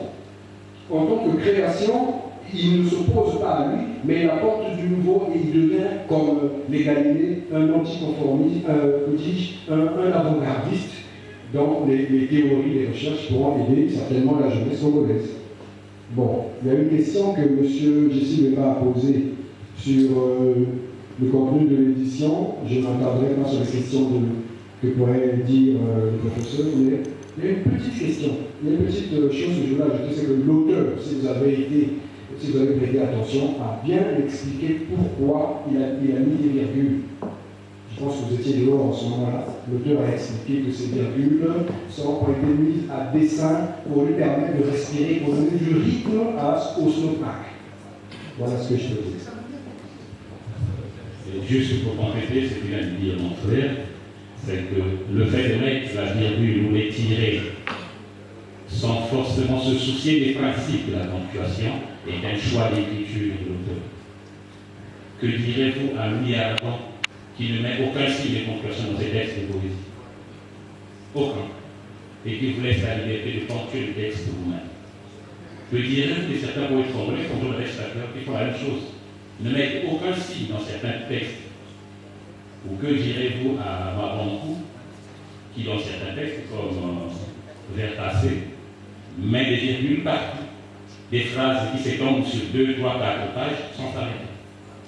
C'est un choix d'écriture. les grandes révolutions dans le domaine de l'art s'opèrent par la forme.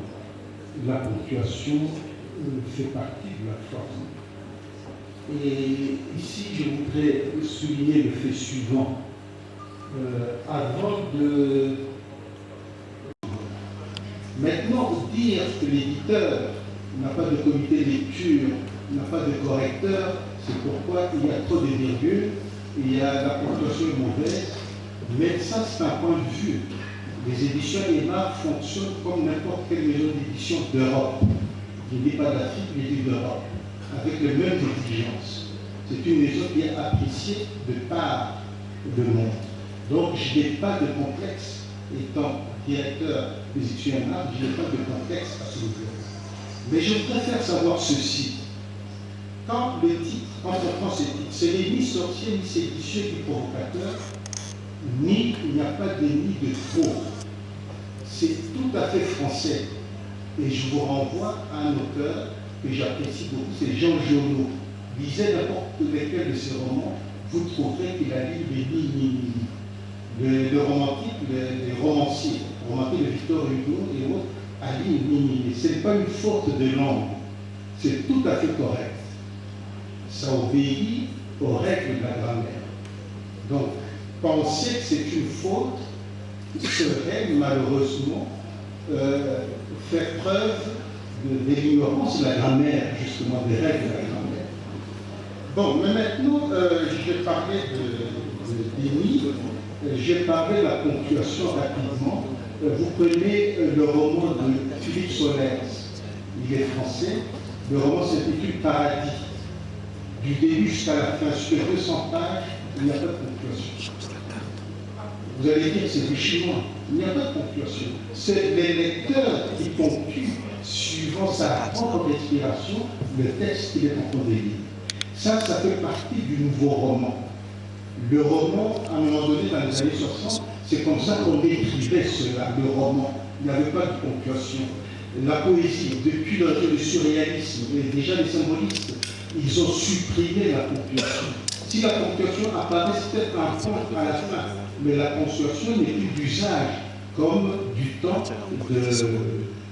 comme au XVIIe siècle, comme du temps des classiques. Parlons du XVIIe siècle, et je passe au XVIIIe siècle, le titre n'est pas long.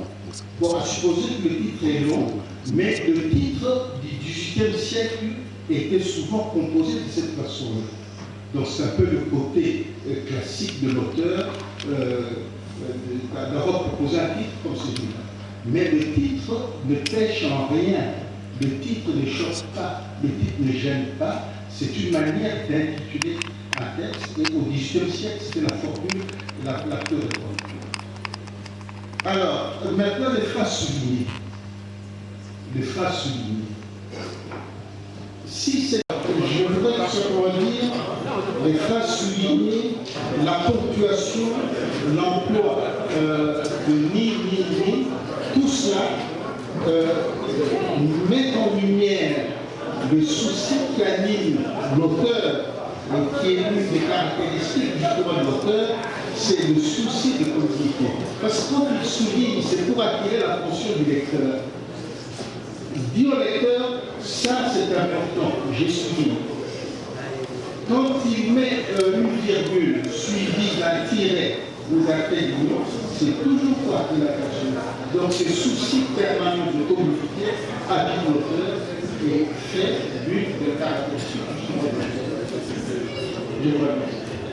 Merci professeur. Monsieur Fénon Négreux, vous avez la parole. Il se fait tard. On va essayer d'être bref. À propos du style et de la forme. Tout à l'heure, en m'exprimant, c'est comme si j'avais prêché dans le désert. Moi, je dis que je privilégie le fond des questions sur la forme. Je l'ai tellement dit pendant longtemps, je pensais que ça devait être compris. XVIIe et XVIIIe siècle, on ne parlait pas le français tel qu'on le parle aujourd'hui. Je ne suis pas sûr non plus que dans 100 ans, 200 ans, on va parler le français tel qu'on le parle aujourd'hui. J'ai plusieurs fois dit à d'autres personnes que je n'étais pas là pour la perpétuation ou bien pour le respect de l'expression en français du moment. Que pour moi, j'écrivais pour sensibiliser. La personne qui a parlé là-bas l'avant-dernière, lorsque vous avez dit, ce n'est ni vous avez virgule. Est-ce que, avec cette virgule, as-tu compris ce qui a été dit, oui ou non? Est-ce qu'elle est d'accord? Elle est là, la personne. Elle est déjà sortie. Il pose des questions. Bon, est-ce que vous êtes sûr qu'il n'a pas compris parce qu'il y avait cette virgule? Il a compris et c'est ça ce que je veux. C'est ça ce que je veux. C'est pour ça que j'ai fait référence au symbole de quelqu'un qui dit qu'il ne parle pas bien français, donc on lui met un bonnet sur la tête comme un âne. Moi je dis si c'est le symbole à cette exactement, je vais vous jeter ça sur la figure. Parce que je ne suis pas du tout candidat à l'Académie française. Clairement dit comme ça. J'utilise la langue française pour me faire comprendre. Est-ce qu'avec une virgule de trop, on ne comprend pas, je ne suis pas sûr. Donc il faut qu'on s'entende là très bien. Le message chez moi, je le mets par écrit. Tu lis, tu comprends, c'est mon souci. Je ne suis pas parmi les nègres qui, une fois venus du village, il vient ici à Brazzaville, il retourne au village, il barabine le français avec sa vieille grand-mère, pour se donner de la valeur parce qu'il parle bien français. Il y en a eu comme ça, il y en a. Moi, je ne suis pas de cette catégorie. Je ne suis pas de la catégorie des gens qui prennent le timbre français comme pour dire qu'il est français parce qu'il n'y a aucun français qui prend le timbre en bouche. Donc c'est une question de fierté. Mais j'utilise cette langue en me faisant comprendre. En me faisant comprendre. Et non pas en perpétuant la manière ponctuelle avec laquelle il faut s'exprimer en français. Est-ce que ça c'est vraiment bien compris ou non compris? Hein? Ça c'est bien compris. Donc pour moi, quand je parle là, si quelqu'un me dit « je leur ai dit », je dis qu'il a fait une faute. Parce qu'on ne met pas S après leur.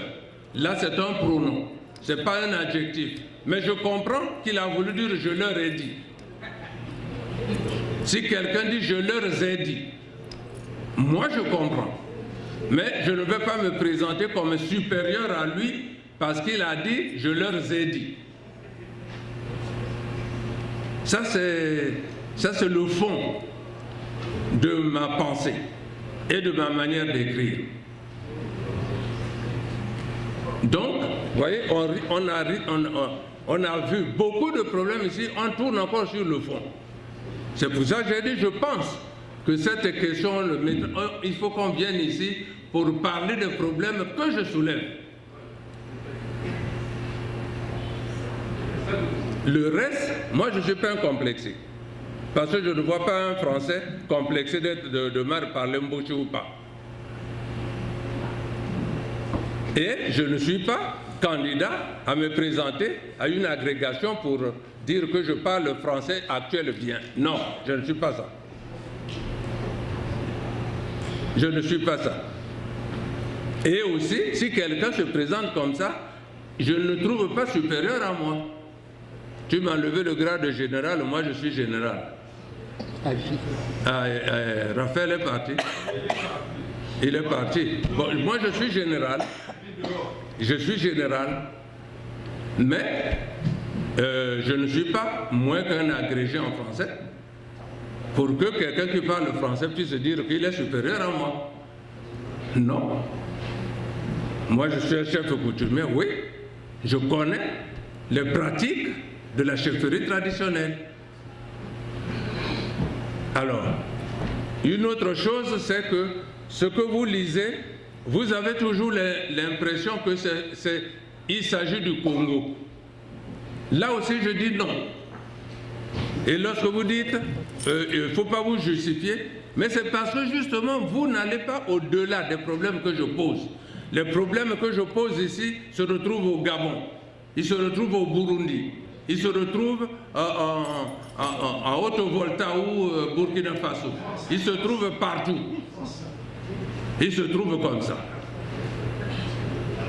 Alors, il ne faut pas vous mettre comme un cheval avec des œillères, vous ne voyez que le Congo. Et c'est pour cela que lorsque vous dites, vous justifiez, je me justifie parce que vous voyez le problème seulement comme ça. Vous avez vu que j'ai interpellé, d'ailleurs ils ne sont pas là.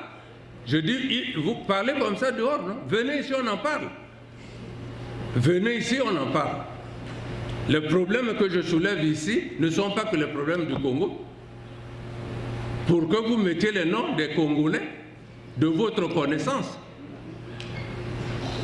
Est-ce que je me fais bien comprendre? Est-ce que vraiment je me fais bien comprendre? On peut mettre les noms des Burkinabés là-dedans. On peut mettre les noms des Gabonais. On peut mettre les noms des Burundais. Et d'ailleurs, donc les démagogues ou les hypocrites qui pensent que, ouais, j'ai écrit pour un tel, moi, je veux qu'ils viennent ici, qu'on discute.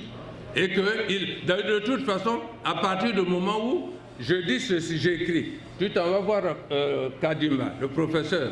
Tu lui dis, mais Kadima, Mondela a parlé de toi. Ça veut dire, toi là, tu sais que Kadima est ce qui est à l'intérieur, c'est toi, c'est pas moi. Ça veut dire ça, hein, ça veut dire ça. Ça veut dire ça.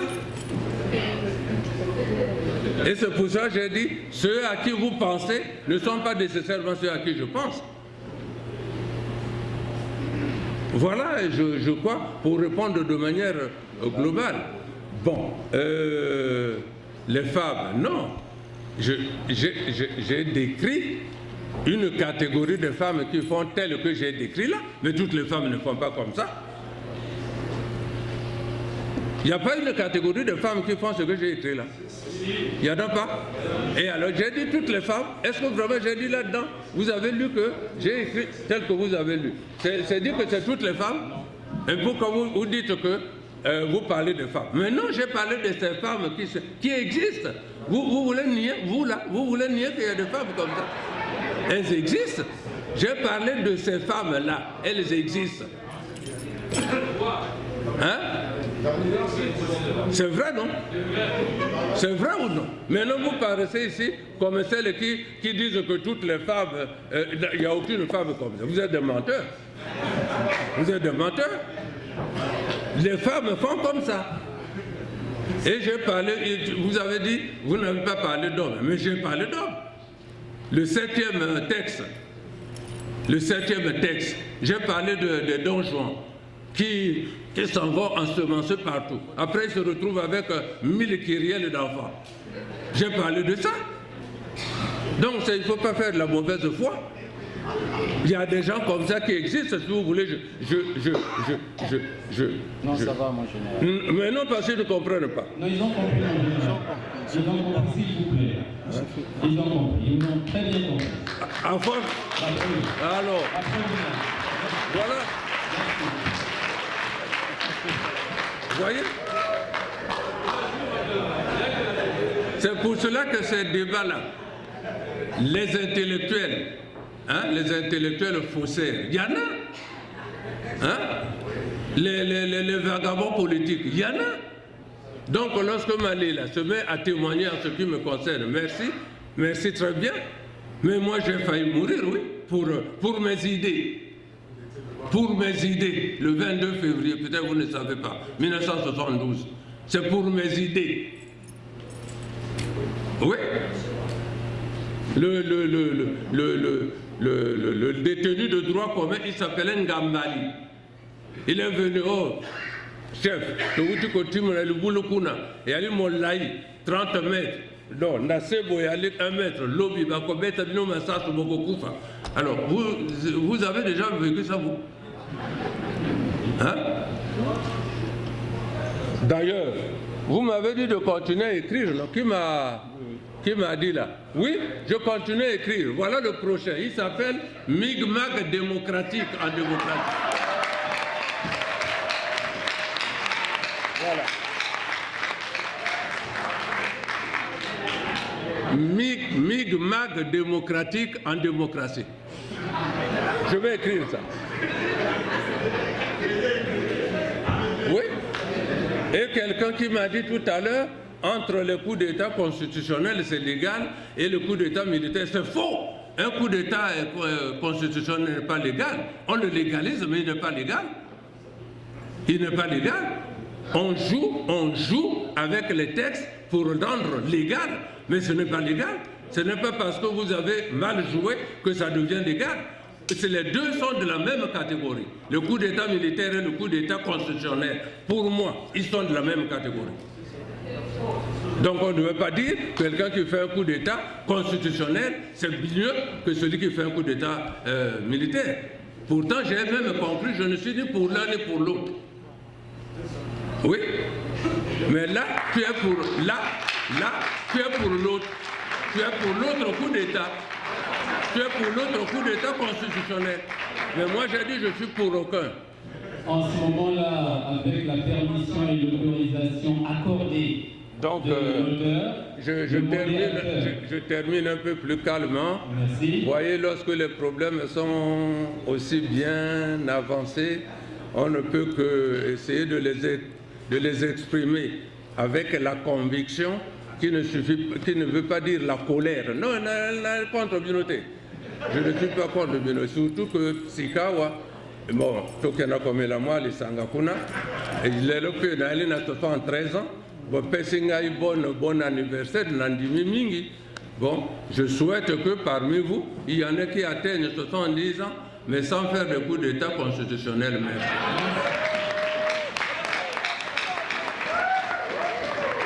Merci, Monsieur Benoît Mondélégolo. Merci, écrivain Benoît Mondélégolo. Merci, mon général. Vous nous avez gratifié du contenu de votre œuvre. Je sais que beaucoup sont restés sur leur faim et sur leur soif. Vous nous accorderez et vous leur accorderez d'ici quelques mois une occasion où nous allons échanger en long et en large du contenu pour laisser de côté la forme. Nous allons demander maintenant à ceux qui ont l'ouvrage de passer pour les dédicaces et quelques minutes plus tard, il y a le buffet. Dédicace.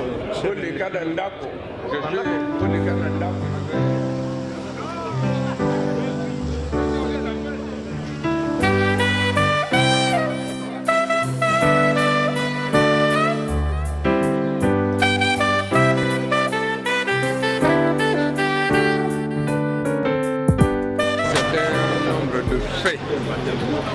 Que l'on constate dans la société, dans n'importe quelle société, des faits politiques comme des faits tout simplement de sociétés comme ça, des querelles, la manière de résoudre un certain nombre de querelles et puis la manière de vivre, de résoudre des conflits. C'est un peu ça le sens de ce livre-là, c'est ça. Bon, mais je dis ici, ce n'est ni sorcier, ni séditieux, ni provocateur, parce que tel que c'est dit là, il y en a qui peuvent prendre ça comme de la provocation. En réalité, ce n'est pas la provocation, c'est plutôt, comme je l'ai dit, c'est des constats. C'est des constats des faits qui se passent dans notre société, sur tous les plans. Voilà, c'est un peu ça. Connaître la thématique. Mais la thématique, c'est la quintessence, c'est la même chose. C'est vrai que vous faites réaliser un constat. Bon, par exemple, lorsque vous remarquez actuellement, dans notre sous-région, l'Afrique centrale ici, il y a beaucoup de conflits à propos des élections. Hein? Il y a beaucoup de conflits parce qu'il y a souvent tripatouillage des urnes ou des bulletins et tout. Alors, c'est un peu ça que je décris. Donc, il faut par exemple un système transparent où il n'y aura pas de contestation. Parce que souvent, ça engendre la mort des hommes.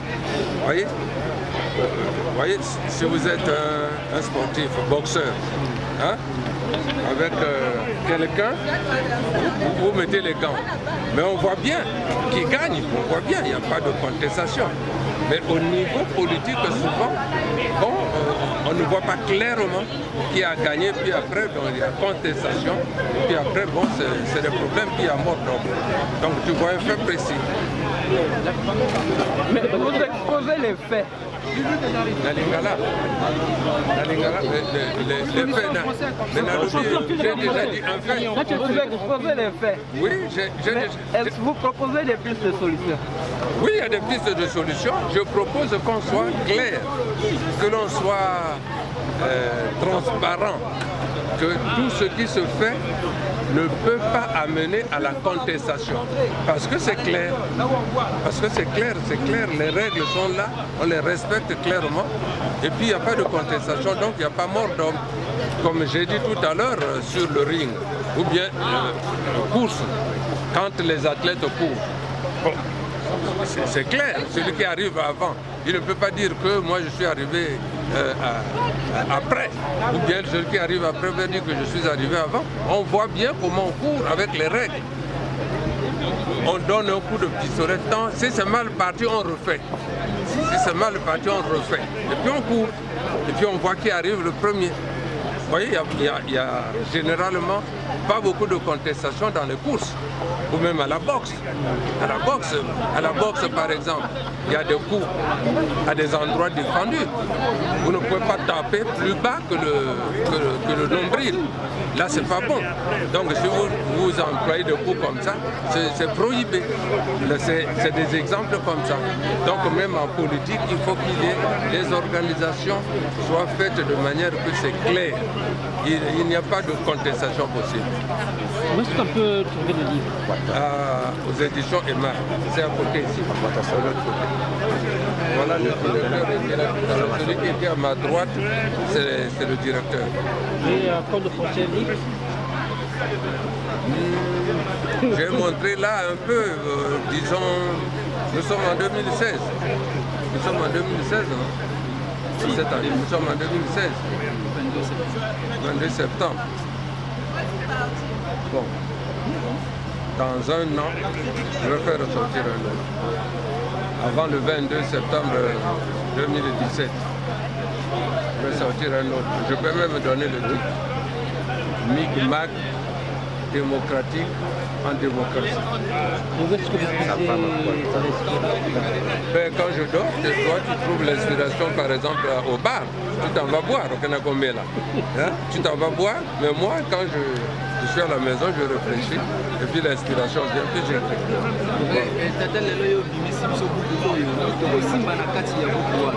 La boucle oyo ekoloba makambo ya mabe oyo ekolekana na kati ya basosiété na biso. Eyala makambo ya politique, eyala makambo ya vie kokulu. Donc nati yango awa boye epuis napesi na basolution. Par exemple makambo ya baélection il faut esalama lokola elukami. Il faut esalama tel que moto soki baproclame bon eya na moto mpe akoki koconteste te, c'est-à-dire il faut eyala makambo droit. Donc le livre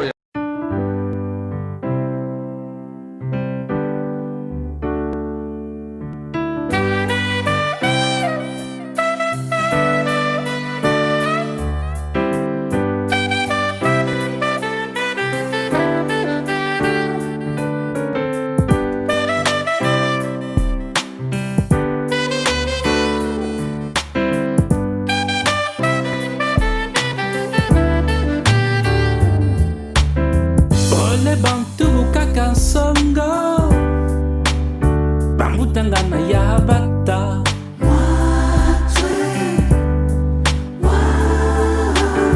Ole bantu kakansongo Izata bakwe tunge Yati menzolo lomke